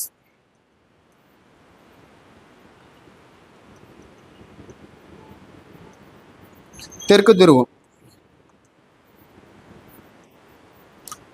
இது வடதுருவம். வடதுருவத்தில் நடந்துச்சுன்னா அரோரா பொரியாலிசிஸ். தெற்கு துருவத்தில் நடந்துச்சுன்னா அரோரா ஆஸ்ட்ராலிசிஸ். எப்படி ஞாபகம் வச்சுக்கிறது? இது என்னது, ஆஸ்ட்ராலிசிஸா? இது ஆஸ்திரேலியான்னு ஞாபகம் வச்சுக்கோங்க. ஆஸ்திரேலியா எங்கே இருக்கு? பூமியினுடைய தெற்கு பகுதியில் தான் ஆஸ்திரேலியான்ற ஒரு நாடு இருக்கு. ஆஸ்திரேலியாவுக்கும் தெற்கு துருவத்துக்கும் பக்கம், ரொம்ப பக்கம். அப்போ ஆஸ்திரேலியாவுக்கு பக்கத்தில் நடந்ததுன்னா ஆஸ்ட்ரியாலிசிஸ். அதை மட்டும் ஞாபகம் வச்சுக்கோங்க. அப்போ மேலே கேட்டாங்கன்னா வடக்கு துருவத்தில் பொரியாலிசிஸ். அப்போ அரோரா ஆஸ்ட்ராலிசிஸ், அரோரா பொரியாலிசிஸ்னா என்ன? இந்த கேள்வி கட்டாயமாக வளிமண்டலம் சார்ந்த கொஸ்டின்ல ஆணித்தரமாக கேட்கக்கூடிய ஒரு கொஸ்டின். அதை பற்றி உங்களுக்கு தெரிஞ்சிருக்கான்னு கேட்பான். அல்லது கூற்றுக்காரங்களை குழப்பி கேட்பான். எப்படி? அரோரா என்பது இரவு வானத்தில் வடதுருவம் மற்றும் தெற்கு துருவத்தில் நடக்கக்கூடிய ஒரு அற்புதமான பலவண்ண ஒளிவண்ண காட்சி. காரணமாக அங்கதான் டிஸ்ட் வைப்பான். எப்படி? இது சூரியனிலிருந்து வரக்கூடிய மின்காந்த அலைகளால் இந்த நிகழ்வு நகர்கிறது. கூற்று காரணம் சரியா தவறா அப்படின்னு கேட்பான். அப்ப அரோரான்னு என்ன அப்படின்னு தெரிஞ்சாதானே சொல்ல முடியும். அப்போ அரோரானா இதுதான் விஷயம். புரிஞ்சுதுங்களா? ஓகேப்பா. வேற என்ன அரோரில் இவ்வளோதான் நடக்குதா? சரி, வெளியிடுக்கு முடிஞ்சிருச்சா? அதுக்கு மேலே சார், வெளியிடுக்கு மேலே என்ன இருக்கு? எக்ஸோஸ்பியரை தாண்டி ஒன்றும் இல்லை. ஸ்பேஸ் ஃபுல்லாக விண்வெளி தான். அதுக்கு மேலே போயிட்டு தான் ஸ்பேஸ் சொல்கிறேன். ஸ்பேஸுக்கு போகிறோம்பாங்க. அப்படின்னு அர்த்தம். அந்த வெளியிடுக்கையும் தாண்டி வெளியே போகிறேன். வெளியிடுக்கே கிட்டத்தட்ட 600 1600 கிலோமீட்டர். அதை தாண்டி போயிட்டா ஒன்றுமே இருக்காது. எங்கே பார்த்தாலும் இருட்டு. சூரியன் மட்டும் தனியாக ஒரு டார்க் ரூமில் டார்ச் அடிக்கிற மாதிரி ஒரு மின்மினி மாதிரி மின்னிகிட்டே இருக்கும் பெருசாக. எல்லா பிளானட்டும் ஆஃப் தான் தெரியும். மிச்சம் பாதி இருட்டில் இருக்கும், மிச்சம் பாதி வெளிச்சத்தில் இருக்கும். இங்கே ஒரு பிளானட், இங்கே ஒரு பிளானட், அங்கே ஒரு பிளானட், அங்கே ஒரு தூரம் சுற்றிட்டு இருக்கும். அப்படியே விண்வெளி விட்டு வெளியே வந்துட்டுனா விண்வெளியில் லோ ப்ரெஷர் நம்ம பாடி என்ன ஆகிடும்? வெடிச்சிடும். நம்ம பாடிக்குள்ளே இயற்கையாகவே பூமியா இந்த சூழலுக்கு ஏற்ற மாதிரி நம்மளுடைய பாடி எப்படி இருக்கு? உடம்புக்குள்ள ப்ரெஷர் இருக்கு. விண்வெளிக்கு போயிட்டீங்கன்னா ஃபுல்லாக ப்ரெஷரே கிடையாது, காற்றே கிடையாது. அப்போ லோ ப்ரெஷர் எந்த அளவுக்கு? ரொம்ப ரொம்ப ரொம்ப ரொம்ப லோ ப்ரெஷர். எந்த அளவுக்கு ஹை ப்ரெஷர் நம்மளை போட்டு அமுக்குமோ அந்த அளவுக்கு லோ ப்ரெஷர் இருந்துச்சுன்னா நம்மளை இழுக்கும். அப்போ பாடிகள் ஹை ப்ரெஷர் எடுத்து நாங்கள் போகிறோமா? இதுனா சார் சாதாரண உடம்புக்குள்ள எவ்வளோ சார் ப்ரெஷர் இருக்க போகுது? ஆனால் அந்த ப்ரெஷருக்கூட மேலே விண்வெளி இருக்கக்கூடிய லோ ப்ரெஷர் அதையும் பிடிச்சி இழுத்துக்குமா. நம்ம உடம்பு 8 திசைகளும் பிடிச்சி இழுக்கும். அப்படி உடம்பு என்ன ஆயிரும்? செதறி போயிடும். அந்த மாதிரி ஆபத்து வரக்கூடாதுன்றதுக்காக தான் விண்வெளி ஆராய்ச்சி பண்ணுறவங்க ஒரு சிறப்பான உடை அணிஞ்சிட்டு போவாங்க. தெரிஞ்சுங்களா? ஸோ ரொம்ப முக்கியம், தெரிஞ்சு வச்சுக்கோங்க. ஓகே, சரிப்பா. இவ்வளோ விஷயங்கள் பார்த்துட்டுமே போர்டு இந்த கதி பண்ணி வச்சிருக்கிறோமே, இதாக புரியுதா? இப்போ யாராச்சும் லேட்டாக வரணுமா? ஐயோ இது போர்டே இல்லை. போர்டு எந்த துன்புறுத்திருக்கிறான்னு நான்லாம் மாட்டினால்தான் நான் கிளாஸுக்கு வர ஓடிடுவேன். ஒன்றும் இல்லை, ஒரே பேஜில் கவர் ஆனாலும் இப்படி இருக்கு. ஆனால் எல்லாமே ஒன் வேர்டு தான். நான் பல கொஷின்ஸ் அனாலிசிஸ் பண்ணி பார்த்துட்டேன். சரிங்களா? ரைட்ப்பா. இது வரைக்கும் பார்த்ததெல்லாம் பாதி பார்த்துட்டு இன்னும் கொஞ்சம் இருக்கு. ஆனால் இன்னும் இன்ட்ரெஸ்டாக இருக்கும். நல்லா கவனிங்க. இப்போ இதை வேற கலர் நான் சொல்லிடுறேன். என்னன்னா பாருங்கப்பா, இந்த அடியெடுக்கு இருக்கு இல்லையா? அடியெடுக்குக்கும் படையெடுக்குக்கும் இடையில ஒரு எல்லை இருக்குப்பா. இந்த அடியெடுக்கின் எல்லை பகுதி என்னன்னு சொல்லுவோம் அப்படின்னா ட்ரோபோபாஸ். அடியெடுக்கின் எல்லை என்னன்னு சொல்லுவோம்? ட்ரோபோபாஸ்.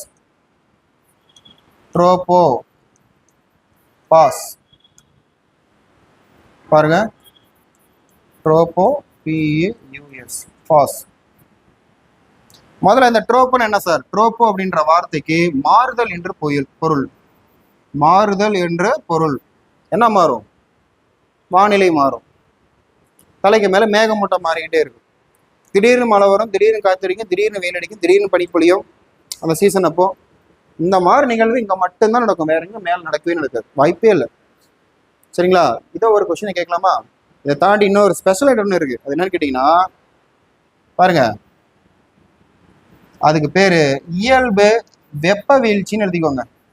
வெப்ப வீழ்ச்சி நான் அடிச்சு சொல்றேன். இதை பத்தின கொஸ்டின் உங்களுக்கு டிஆர்பி அல்லது டிஎன்பிஎஸ்ல இந்நேரம் பிரிண்ட் ஆயிருக்கும். இயல்பு வெப்ப வீழ்ச்சின்னு இந்த அடியெடுக்க கீழே எக்ஸ்ட்ரா ஒன்று சேர்த்துக்கோங்க. இயல்பு வெப்ப வீழ்ச்சினா இங்கிலீஷ்ல என்ன சொல்லுவோம்? Normal lapse rate. இந்த வீடியோ பார்த்துட்டு இருக்கிற நீங்களும் எழுதிக்கோங்க. Normal lapse rate. இயல்பு வெப்ப வீழ்ச்சினா என்ன சார் அப்படின்னா பாருங்க, ஒவ்வொரு 1000 மீட்டர் உயரம் செல்ல ஒவ்வொரு 1000 மீட்டர் உயரத்திற்கும் 6.5 டிகிரி செல்சியஸ் வெப்பநிலையானது குறையும். Every altitude of 1 kilometre height or 1000 metre of height means automatically 6.5 degrees Celsius of temperature will reduce automatically. Normal lapse rate போட்டிங்களா? இயல்பு வெப்ப வீழ்ச்சி அப்படின்னு என்ன எழுதிக்கோங்க. ஒவ்வொரு 1000 மீட்டர் உயரத்திற்கும் எழுதிக்கோப்பா. வார்த்தை சும்மா முத்து எழுதுங்க, மார்க் அதே மாதிரி கிடைக்கும். ஒவ்வொரு 1000 மீட்டர் உயரத்திற்கும் ஒவ்வொரு 1000 மீட்டர் உயரத்திற்கும் பிராக்கெட்ல அல்லது 1 கிலோமீட்டர் உயரத்திற்கும் 1 கிலோமீட்டர் உயரத்திற்கும் close the bracket 6.5 degree Celsius வெப்பநிலை 6.5 டிகிரி செல்சியஸ் வெப்பநிலை குறையும். இதுக்கு பேர் தான் இயல்பு வெப்ப வீழ்ச்சி அப்படின்னு சொல்றோம். இப்போ புரியுதுங்களா? ஏன்னா சம்மர் சீசன்ல மலை பிரதேசங்களை தேடி போறோம். ஏன் ஊட்டி, கொடைக்கானல், கோத்தகிரி, ஏற்காடு, குளுமணாலி, டார்ஜிலிங், ஏன் அங்கே உயரமான பகுதிக்கு போறோம்? ஏன்னா உயரம் செல்ல ஒவ்வொரு 1000 மீட்டர் உயரத்திற்கும் 6.5 டிகிரி செல்சியஸ் வெப்பநிலையானது என்னவாகும்? ரெடியூஸ் ஆகும். அப்போ மேலே போனால் குளிர்ச்சி தானே இருக்கும். அதுக்காக தான் நம்ம உயரமான மலை பிரதேசங்கள்ல கோடை காலத்துல சூஸ் பண்றோம். அப்போ உயரம் குறைய என்னவாகும்? இன்னும் பூமி கடியில குழி பறிச்சுட்டு போறோம். ஒவ்வொரு 31 மீட்டர் ஆழத்திற்கும் 1 டிகிரி செல்சியஸ் வெப்பநிலை அதிகரிக்குமா? பூமியில இருக்கும் ஒரு பெருச்சாலி மாதிரி இருக்குன்னு வச்சுக்கோங்க, அதை பறிச்சுக்கிட்டே போகுது அடியில. ஒவ்வொரு 31 மீட்டர் ஆழத்திற்கும் அடியில போக என்னவாகும்? 1 degree Celsius temperature will increase automatically. Sir நல்லா இருக்கீங்களா? நான் நல்லா இருக்கேன் சார். கிளாஸ்ல இருக்கேங்க சார். ஒரு 11:30 கூப்பிட்டுங்களா? Okay thank you sir. Okay sir, இதுதான் விஷயம். இதை நீங்க புரிஞ்சுக்கணும். பூமி அடியில் போக என்னவாகும்? 31 மீட்டருக்கு ஒரு தடவை 1 கேஸ் அதிகமாகும். அதனாலதான் இன்னும் அடியில போக அடியில் என்ன இருக்கும்? மேக்மா, லாவா கொதிச்சுக்கிட்டு இருக்கும். அடியில போக இன்னும் சூடா இருக்கும். கொதிக்கிறது யாரு? பாறை. இன்னும் அடியில் ஆழம் போகணும், அதெல்லாம் வேற விஷயம். அடியில இருந்தா மேக்மா வெடிச்சு வெளியே பூமிக்கு வெளியே அப்படி எரிமலையா வந்து கொந்தளிச்சு வெளியே போகுதுன்னா அதுக்கு பேர் லாவா. சரி, அதெல்லாம் வேற விஷயம். அதெல்லாம் எரிமலைகள் பத்தி படிப்போம் இல்லையா? அதை பத்தி படிக்கலாம். இப்போ உங்களுக்கு இதாம கொஸ்டின் ஏரியா. இதை நீங்க எத்தனை ஸ்டார் போட்டுனாலும் சரி, ஆனா கேள்வி கேட்பது உறுதி. நான் அடிச்சு சொல்றேன், ஸ்டேட்மெண்ட்ல தான் கேட்கறான். ஒவ்வொரு 1000 மீட்டர் உயரத்திற்கும் 6.5 டிகிரி செல்சியஸ் டெம்பரேச்சர் குறைகிறது. காரணம் ஆர். இதற்கு பேர் இயல்பு வெப்ப வீழ்ச்சி என்று அழைக்கப்படுகிறது. கூற்று காரணம். கூற்று ஏ சரி, காரணம் ஆறு தவறு. கூற்று ஏ தவறு, காரணம் ஆறு மட்டும் சரி. கூற்று ஏவும் சரி, ஆறும் சரி மற்றும் ஆறு என்பது ஏவிற்கான சரியான விளக்கம். கூற்று ஏ சரி, ஆனால் காரணம் ஆறு என்பது ஏவிற்கான சரியான விளக்கம் அல்ல. இவற்றில் எது சரி? அத்தோட சரி. நமக்கு ஒண்ணுமே புரியாது. இதான் கூற்று காரணங்கள் கேள்வின்னு சொல்றது. Assertion and reason. ஓகேங்களா? தெரிஞ்சதையே நம்மளை மறக்க வைக்கிற மாதிரி கேட்பான், அல்லது நம்ம மறந்ததையே இன்னும் மறக்கிற மாதிரி கேட்பான், தெரிஞ்சதே தவறு பண்ற மாதிரி கேட்பான். அதுதான் அசர்ஷன், ரீசன். ஓகேங்களா? ஓகேம்மா. இப்போ அடியெடுக்கினுடைய எல்லை என்னன்னு சொன்னோம்? ட்ரோபோபாஸ். ட்ரோபோபாஸ் அப்படின்னு சொல்லக்கூடிய அடியெடுக்கல என்ன இருக்கு? இயல்பு வெப்ப வீழ்ச்சி. இயல்பு வெப்ப வீழ்ச்சி நம்ம படிங்க. ஒவ்வொரு 1000 மீட்டர் உயரத்திற்கும் 6.5 டிகிரி செல்சியஸ் வெப்பநிலையானது குறைகிறது. அப்படி எத்தனை 1000 மீட்டர் மேல போறீங்களோ எப்படி இருக்கும்? குளிர்ச்சியா இருக்கும். இதனால தான் இமயமலை இன்னமும் ஐஸ் கட்டியாவே இருக்கு. காரணம் அது ஹைட்டு. நம்ம ஏற்காடு மலை இருக்குல்ல, அதவே பிடிச்சி நல்லா மேலே டெவலப் பண்ணுறீங்க, அணுமரா மாதிரி உடனே ஜில்லுன்னு ஆகி போயிடும். சரிங்களா, இதுதான் விஷயம். ஓகே, அடுத்து பார்க்கலாங்களா. ரெண்டாவது படையெடுக்கு. படையெடுக்கு ஒரு லெவலுக்கு மேலே போச்சுன்னா இடையெடுக்கு ஸ்டார்ட் ஆயிருமா? அப்ப படையெடுக்கினுடைய எல்லை பகுதி என்னவென்று அழைக்கப்படுகிறது? Strato pass. என்னப்பா, ஸ்ட்ராட்டோஸ்பியர் தானே சொல்றோம், அது ஸ்ட்ராட்டோ பாஸ். தமிழ்லையும் தங்கிலீஷ்லையும் ஸ்ட்ராட்டோஸ் பாஸ் தான். ஸ்ட்ராட்டோ பாஸ், இது ரொம்ப முக்கியம். மூணாவது என்னப்பா, இடையடுக்கா. இதுக்கு பேரு இடையடுக்கின் எல்லை என்னவா இருக்கு, நீங்க தான் சொல்லணும். இங்கிலீஷ் என்ன வரும்? மீசோபாஸ். ஏன்னா மீசோஸ்பியர் அப்படின்றது தெரிஞ்சாதான் மீசோபாஸ் ஈஸியாக அட்டன் பண்ண முடியும். மீசோபாஸ் தமிழ்ல மீசோ. மீசோன்னு என்ன? ஃப்ளிப்கார்ட் மாதிரி அது ஒரு அப்ளிகேஷன் சார். அப்படியா? அப்படிலாம் சொல்லக்கூடாது. மீசோ அப்படின்னா இடையில், இடை, மிடில், மீசோ. அப்புறம் வெளியிடுக்குலாம் ஒன்றும் பேர் கிடையாது, ஸ்பேஸ் தான். வெளியிடுக்கின் எல்லை ஸ்பேஸ். ஸ்பேஸ் என்னப்பா? ஸ்பேஸ் பார்த்துருக்கீங்களா? ஸ்பேஸ்க்கெலாம் பார்த்துருக்கீங்களா?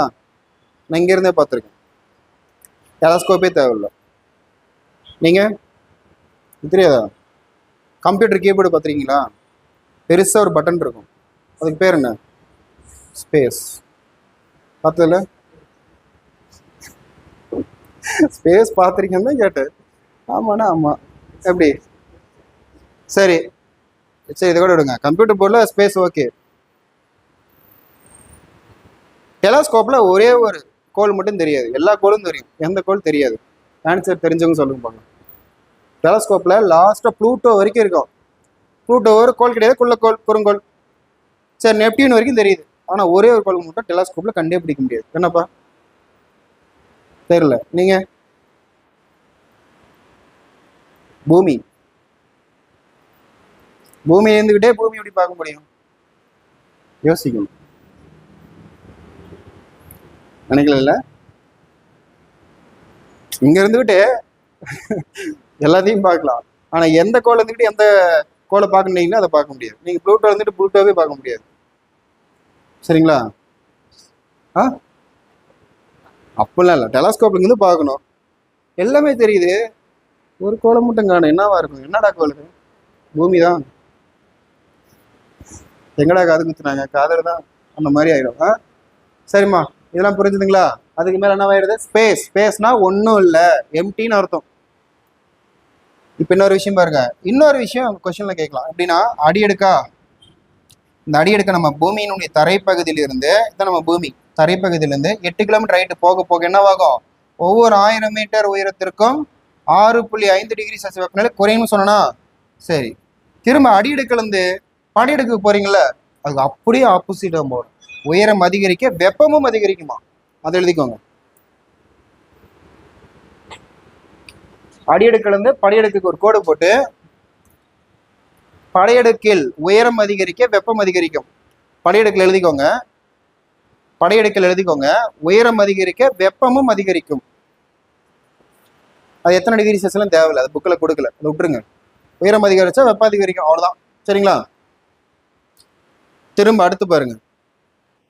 திரும்ப இடையெடுக்கிலிருந்து ஒரு விஷயத்தை எழுதிக்கோங்க. இடையெடுக்கில் உயரம் அதிகரிக்க வெப்பம் குறையும். திரும்ப மறுபடியும் பழைய நிலைமைக்கு வந்துடுது. இடையெடுக்கு இருக்குல்ல, அங்க எழுதிக்கோங்க. இங்கு உயரம் அதிகரிக்க வெப்பமும் குறையும் இடையெடுக்கல. ஓகேங்களா? Altitude increase means at the same time temperature also will reduce automatically. எங்க? இன் த மீசோஸ்பியர். ஓகே, புரிஞ்சுதாப்பா? திரும்ப மேல அப்படியே ஆப்போசிட் நடக்குது. என்ன நடக்கும்? வெப்படுகள் என்ன நடக்கும்? அதுக்கு அப்படியே ஆப்போசிட். உயரம் அதிகரிக்க வெப்பம் அதிகரிக்குது, அதனாலதான் அதுக்கு பேர் வெப்ப அடுக்கு. ஓகேங்களா? அங்கெல்லாம் போனா அப்படியே சுட்டு எரிக்கிற சூரியனோட அதிகமா அடிக்கும். அங்க இருக்கிற காத்தே நம்மளை அழிச்சிடும், அப்படியே வெப்ப புயலா அடிக்கும். உயரம் அதிகரிக்க வெப்பம் அதிகரிக்கும், அதனால அதுக்கு பேர் வெப்ப அடுக்கு. வெப்ப அடுக்குலயே 3ஆ பிரிக்கிறோம்: ஹெட்ரோஸ்பியர், ஹோமோஸ்பியர், ரேடியோஸ்பியர். ஹோமோஸ்பியர்னா சீரான காற்று, ஹெட்ரோஸ்பியர்னா சீரற்ற காற்று, ரேடியோஸ்பியர்னா அயனிகளும் எலக்ட்ரான்களும் இருக்கிறதுனால அங்க ரேடியோ அலைகளை திருப்பி பூமிக்கு அனுப்பப்படுவதால் இங்க வயர்லெஸ் கம்யூனிகேஷன்ஸும் ரொம்ப சப்போர்ட்டிவா இருக்கு. அவ்வளவுதான். சரிங்களா? இந்த எலக்ட்ரானுக்கு இன்னொரு பேர் மின்னணுக்கள். எலக்ட்ரானுக்கு இன்னொரு பேர் என்னப்பா? சில சமயம் உங்களுக்கு தூய தமிழ்ல கேட்கறதுன்னு சொல்லிட்டு உங்களை கன்ஃபியூஸ் பண்ணிடுவான். சார் எலக்ட்ரான் தானே சொன்னார், ஆனால் மின்னணுக்கள். அப்போ தப்பாக தான் இருக்கும், போடுற தப்பு அப்படி நினைக்கிறது உண்டு. மின் அணுக்கள், மின் நணுக்கள், அதையும் நான் சொல்லிடுறேன். அயனிகளும் எலக்ட்ரான்களும், எலக்ட்ரானுக்கு இன்னொரு பேர் மின் அணுக்களும் இருக்கிறதுனால இது வந்து ரேடியோஸ்பியர் அப்படின்னு சொல்றோம். அவ்வளோதான்பா. நான் சொல்ல வந்த விஷயத்த நான் அப்படியே கடன்னு சொல்லிட்டேன். அப்போ புக்கில் வந்து உங்களுக்கு கொடுத்துருப்பாங்க, ஆனால் ஒன்றுமே புரியாது. இந்த மாதிரி எக்ஸ்பிளைன் பண்ணாதான் உங்களுக்கு புரியும். சரிங்களா? ரைட். இப்போ இது எல்லாமே இந்த அடுக்கு அடுக்கு அடுக்குன்னு சொல்லி படிக்கிறோம்ல, இந்த அடுக்கில் என்னன்னு கேட்டிங்கன்னா சுத்தமாக ஒன்றும் இல்லை, காற்று தான், வேறு எதுவுமே கிடையாது. இப்போ நம்ம படிக்கிறதுனா அது காற்றை தான் பிரித்து பார்த்துட்டு இருக்கோம். காற்றுக்கு ஒரு அமைப்பு, ஒரு பண்பு இருக்குது. அந்த காற்றுக்கு ஒவ்வொரு காற்றுக்கும் ஒவ்வொரு பண்பு இருக்குது. ஒவ்வொரு காற்றுக்கும் ஒரு குணாதிசயம் இருக்குது. அந்த குணாதிசயத்தின் அடிப்படையில் அடியெடுக்கா சுவாசிக்க காற்று தருது. படையெடுக்கா புரோதா கதிரிலிருந்து நமக்கு பாதுகாப்பு கொடுக்கிறது O3. இடையெடுக்கா மீசோஸ்பியர், காட்டின் சொரசொரப்பு தன்மையினால மேலந்து விழக்கூடிய விண்கற்களை பத்தி எரிஞ்சு அங்கே சாம்பலாக்கிறதுனால நமக்கு விண்கற்களிடமிருந்து பாதுகாப்பு. வெப்பெடுக்கா, காற்று ரொம்ப வெப்பம் அதிகமாக இருக்குது. அந்த வெப்பத்தில் ஒரு பார்ட் தான் அயனிடுக்கு. நமக்கு ரேடியோஸ்பியர், ரேடியோ அலைகளை திருப்பி நம்ம பூமிக்கு அனுப்புது. வயர்லெஸ் கம்யூனிகேஷன், அந்த வாக்கி டாக்கி, FM ரேடியோ, இதெல்லாம் கேட்க ரொம்ப யூஸ்ஃபுல்லாக இருக்குது. மேலே வெளியெடுக்கு, அங்கே என்ன இருக்குது? வினோத நிகழ்வு நடந்துட்டு இருக்கு. அரோரா போரியலிசிஸ், அரோரா ஆஸ்ட்ராலிசிஸ். இதெல்லாம் யாருன்னா இந்த காற்று பண்ணுற வேலை தான், வேறு யாருமே கிடையாது. இந்த காற்று இருந்தால் அகிலமும் நடந்துக்கிட்டே இருக்கு. இந்த காற்று இருக்கிறதுனால தான் சுவாசிக்கிறோம். காற்று இருந்தால் சுவாசிச்ச காற்று வெளியே விடுறோம். நம்ம சுவாசிச்சுட்டு வெளியே விடக்கூடிய கார்பன் டை ஆக்சைடு தான் மரங்கள் சுவாசிச்சுட்டு நமக்கு ஆக்சிஜன் கொடுக்குது. நமக்கு தேவை ஆக்சிஜன், மரத்துக்கு தேவை கார்பன் டை ஆக்சைடு. அப்போ ரெண்டு பேருக்கு நடுவில் தான் உலகம் இயங்கிட்டு இருக்கா. இன்னொரு விஷயம், காற்றுன்னு இருந்தால் தான் மழை காற்று அடித்து மழை வரும். காற்றுன்னு இருந்தால் தான் சூரியன் வெப்பம் அடித்து வெப்ப கதிர்கள் நிலத்தடி நீர் மட்டத்தையும் கடல் மட்டத்தில் இருக்கக்கூடிய தண்ணீரையும் ஆவியாக்கி மேலே கொண்டு போக முடியும். போய் மேகமாக மாறும். அந்த மேகம் ஒரு காற்று தான். மேகம் மழையை பொழிஞ்சாலும் நமக்கு தண்ணியே கிடைக்கும். சரிங்களா? அதே போல் ஒரு இடத்துலேருந்து இன்னொரு இடத்துக்கு குளிர்ச்சி கொண்டு வர்றதும் காற்று தான். குளிர்ச்சியான இடத்துலேருந்து வெப்பமான இடத்துக்கு சூடான காற்றி வெப்பமான காற்றி கொண்டுட்டு போகிறதும் காற்று தான். சரிங்களா? ஸோ காற்று தான் இங்கே எல்லாமே. மனுஷன் வந்துட்டான், அதுக்கப்புறம் காற்று மட்டும் இல்லைன்னா அப்படி அழிஞ்சிருப்பான். சரிங்களா? அப்போ உலகத்திலேயே சுவாசிக்கக்கூடிய காற்று எங்கே ரொம்ப அதிகமாக கிடைக்குதுன்னா, உலகத்திலே 20% காற்று எங்கே உற்பத்தி ஆகுதுன்னா அமேசான் காடுகள். எங்கப்பா? அமேசான். இது சயின்ஸ் புக்கில் கொடுத்துருப்பான், எக்ஸ்ட்ரா இன்ஃபர்மேஷன்.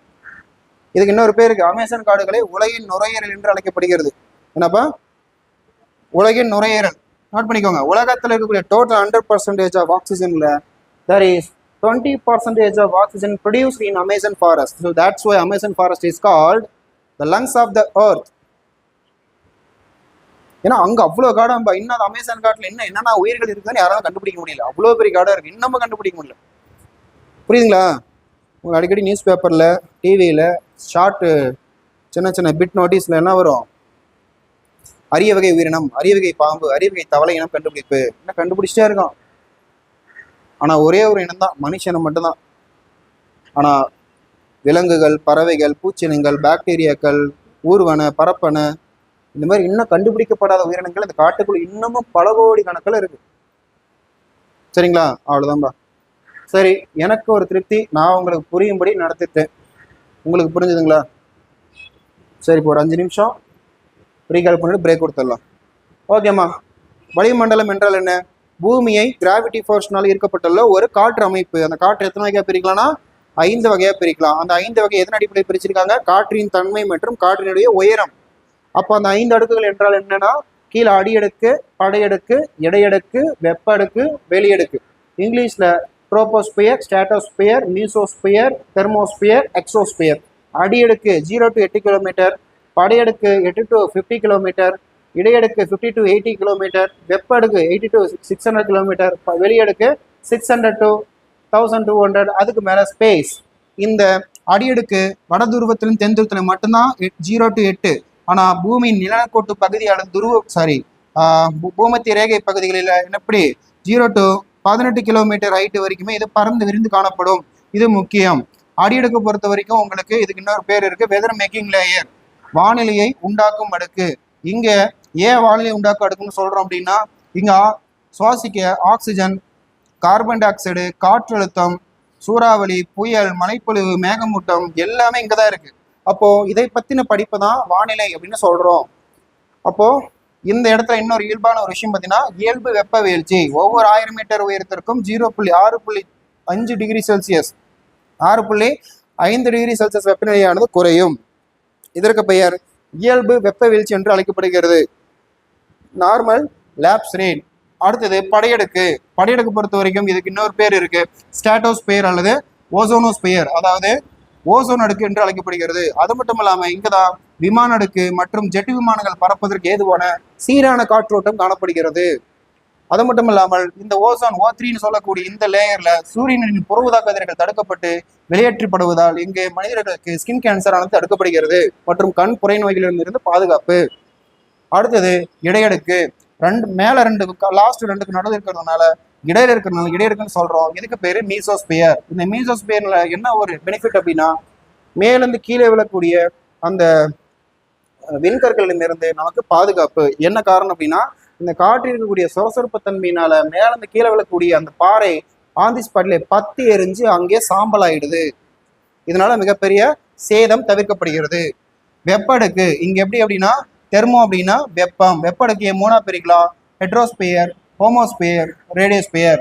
ஹோமோஸ்பியர்னா சீரான காற்றோட்டம் வீசக்கூடிய பகுதி, ஹெட்ரோஸ்பியர்னா சீரற்ற காற்றோட்டம் வீசக்கூடிய பகுதி, ரேடியோஸ்பியர்னா இந்த இடத்துல அயனிகளும் எலக்ட்ரான்கள் அதாவது மின்னணுக்களும் இணைந்து செயல்படுவதால் இங்கே பூமியிலிருந்து மேலே செல்லக்கூடிய காந்த அதாவது ரேடியோ அலைகளை திருப்பி நமக்கு பூமிக்கு அனுப்புவதால் radio communication, wireless communication, walkie talkie போன்ற செயல்பாடுகளுக்கு இது மிக உதவியாக உள்ளது. அடுத்தது வெளியடுக்கு. இங்க அரோரா என்ற ஒரு வினோதமான நிகழ்வு நடக்குது. அரோரா என்றால் வடக்கு மற்றும் தெற்கு துருவத்தில் இருக்கக்கூடிய வானத்தில் நள்ளிரவு நேரத்தில் பலவண்ண காட்சிகளாக தெரியக்கூடிய ஒரு அற்புதமான பலவண்ண ஒளி நிகழ்வு அப்படின்னு சொல்லலாம். ஒளி நிகழ்வு. அது எதனால் நடக்குது அப்படின்னு பார்த்தீங்கன்னா சூரியனில் வரக்கூடிய மின்காந்த அலைகளால் ஈர்க்கப்பட்டு வடதுருவம் மற்றும் தென்துருவ பகுதிகளில் பலவண்ண காட்சிகளாக நமக்கு தெரியுது. அப்போ வடதுருவத்தில் நடந்துச்சு அப்படின்னா அரோரா பொரியாலிசிஸ் அப்படின்னும், தென் துருவத்தில் நடந்துச்சு அப்படின்னா அரோரா ஆஸ்ட்ராலிசிஸ் அப்படின்னு நம்ம சொல்றோம். இதுதான் உங்களுக்கு கொஷின் ஏரியா. அதே போல அடியடுக்குடைய எல்லை ட்ரோபோபாஸ் அப்படின்னும், படையடுக்கின் எல்லை ஸ்டாட்டோபாஸ் அப்படின்னும், இடையடுக்கு எல்லை மீசோபாஸ் அப்படின்னும், வெப்படுக்கின் எல்லை மீசோபாஸ் அப்படின்னும், வெளியடுக்கின் எல்லை ஸ்பேஸ் அப்படின்னு சொல்றோம். அடியடுக்கு பொறுத்த வரைக்கும் உயரம் அதிகரிக்க வெப்பம் குறையும். படையடுக்கு பொறுத்த வரைக்கும் உயரம் அதிகரிக்க வெப்பமும் அதிகரிக்கும். வெப்படுக்கு பொறுத்த வரைக்கும் உயரம் அதிகரிக்க வெப்பமும் அதிகரிக்கும். வெளியடுக்கு பொறுத்த வரைக்கும் அது அவ்வளோதான், மேலே போக போக அது எதுவும் சொல்லலை, அவ்வளோ. ஓகேங்களா? இதுதான் உங்களுக்கு கொஸ்டின்ல கேட்பாங்க. எத்தனை பேஜ் எழுதிருக்கீங்க? 3. ஓகேப்பா, பிரேக் எடுத்துக்கலாமா?